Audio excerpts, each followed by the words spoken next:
국민학교를 아시는 분만 보세요.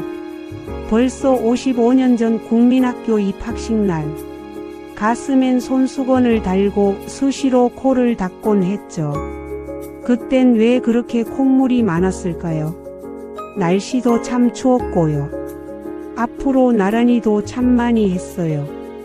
요즘 아이들은 초등학교라 부르지만 우리 가슴 속엔 아직도 국민학교가 남아있어요.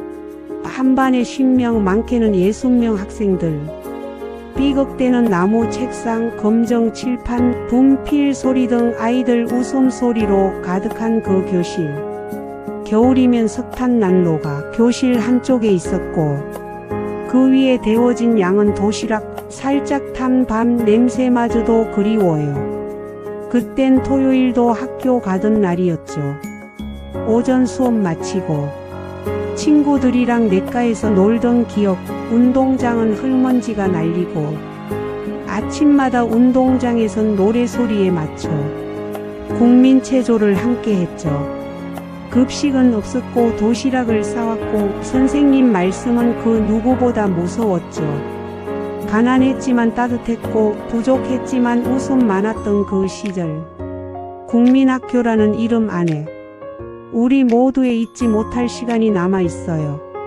이제는 70이 다 된 친구들의 얼굴에도 어린 시절의 기억이 남아 있어요. 이 영상은 치매 예방을 위한 회상 영상이에요. 과거의 기억을 떠올리며 인지자극과 감정 공감을 돕고 서로의 이야기를 나누는 따뜻한 시간을 함께 하시길 바래요. 예전에 우리 집은 초가집이었어요. 7남매와 부모님 그리고 할머니가 살았죠. 지금 생각해보면 어떻게 살았을까 싶죠. 볏짚으로 만든 지붕과 항토벽 그리고 마루와 나무틀에 한지를 바른 방문, 호롱불 등등. 여름에 평상에 앉아 수박을 먹고 우물에 두레박에 물을 퍼올려 대야에 물을 담아 어머니가 등목을 시켜주고 겨울엔 부어간 고무다라이에 따뜻한 물을 담아 목욕시켜주곤 했죠. 부뚜막에 올려진 솥으로 밥을 짓고 겨울엔 아궁이의 장작불이 구들장을 데워 아랫목을 뜨겁게 하고 윗목을 차가웠던 기억과 그리고 무거운 솜니불이 기억이 나요. 저녁이 되면 각 집의 굴뚝에서 나오는 연기들 지금은 참 그리운 기억으로 남았어요. 그리고 어렸을 때 제일 무서웠던 곳. 지금은 사용 안 하지만 변소 또는 뒷간이라 했죠. 겨울밤에 가기엔 너무 무서웠죠. 그래서 방 안에서 사용한 요강이 있었죠. 지금 보면 100년 전에 사용한 느낌이 들어요. 또한 집에 큰 자산인 소를 키우기 위해 외양간 그리고 지푸라기를 잘라 큰 솥단지에 끓이는 여물이 있었어요. 가끔씩 생각나는 옛날의 기억들, 그건 아마 부모님의 그리움일 거예요. 어렸을 때 동네에서 텔레비전이 있는 집은 몇 안 되었어요. 그 집에 동네 사람들이 모여 앉아 TV를 보던 기억이 나요. 나중에 우리 집에도 TV가 생겼어요. 재미있는 프로그램이 있는 날이면 온 가족이 TV 앞에 모이곤 했죠. 그 중에 하나 전설의 고향. 그 음악과 글씨만 나와도 약간 소름이 돋곤 했어요. 특히 여름 남양 특집은 정말 무서웠죠. 그 중에서도 구미호 편이 가장 기억에 남아요. 예쁜 아가씨가 꼬리 9개 달린 구미호로 변하는 그 장면. 지금 생각하면 별거 아닐 것 같은데 어린 마음에는 너무 무서워서 이불로 얼굴을 가리곤 했어요. 그것도 익숙해지면 손으로 가리고 손가락 사이로 몰래 훔쳐보기도 했고요. 전설의 고향이 끝나고 나서 화장실 가는 게 가장 큰 시련이었어요. 어디선가 무언가 튀어나올 것 같아서요. 어떤 날은 잠도 제대로 못 잤어요. 구미호가 꿈에 나타날까 봐서요. 실제로 악몽을 꾼 적도 있었고요. 다음날 학교에서는 친구들과 구미호 이야기로 한바탕 떠들썩하곤 했고요. 그 시절엔 방송국도 볼만한 프로그램도 많지 않았어요. 조금만 인기 있으면 온 국민이 보는 프로그램이 되었고요. 온 가족이 TV 앞에 앉아 흑백 TV를 보던 게 엊그제 같은데 시간이 참 빠르네요. 이제는 이런 기억들도 벌써 몇십 년 전의 그리운 추억이 되었어요. 땅 따먹기 세세세를 아시는 분만 보세요. 벌써 50여 년 전 들과 산에서 뛰놀던 그 시절이 떠올라요. 그때는 놀거리가 참 없었죠. 그래서 밖에서 놀거리를 찾아 뛰어다니곤 했죠. 남자아이들은 땅에 원이나 사각형을 그리고 고구려 백제 신라로 나눠 땅 따먹기를 했고요. 돌을 발 위에 올려서 상대방 돌을 떨어뜨리는 비석치기도 했어요. 가끔은 남녀가 함께 말뚝박기를 하며 어깨 위에 올라가 서로 웃기도 했죠. 한쪽에선 여자아이들이 고무줄 놀이를 하며 퐁당퐁당 돌을 던지자, 누나 몰래 돌을 던지자 같은 노래를 부르기도 했고요. 남자아이들은 고무줄을 끊고 도망가고 여자아이들은 그 뒤를 쫓아다녔어요.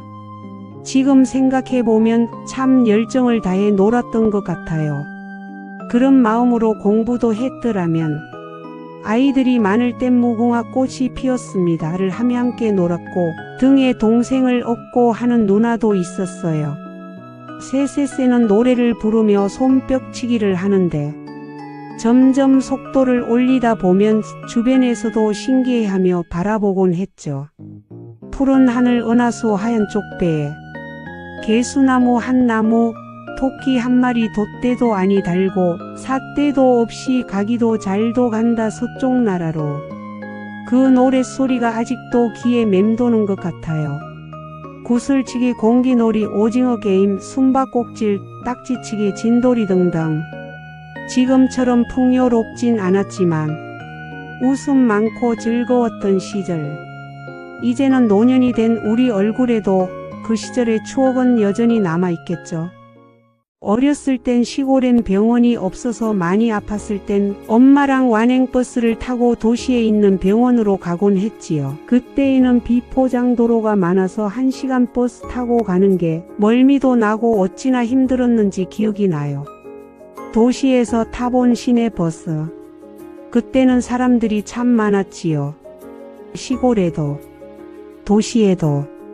예전에 버스에는 버스 안내양 누나가 있어 사람들이 많을 때에는 안으로 사람들을 밀어넣고 문을 닫지도 않은 채 팔로 사람들 무게를 버텨가며 외치는 소리가 있었어요. 오라이. 이 소리에 맞춰 버스는 출발했지요. 버스를 타기 위해선 회수권을 사용하기도 했었고 토큰도 사용했던 것도 같아요. 정확히 기억은 안 나지만 몇십 원 했던 것 같아요. 버스 안에서는 앉아있는 사람들, 서있는 사람들 짐이나 가방을 잡아 자기 무릎 위에 놓곤 했지요.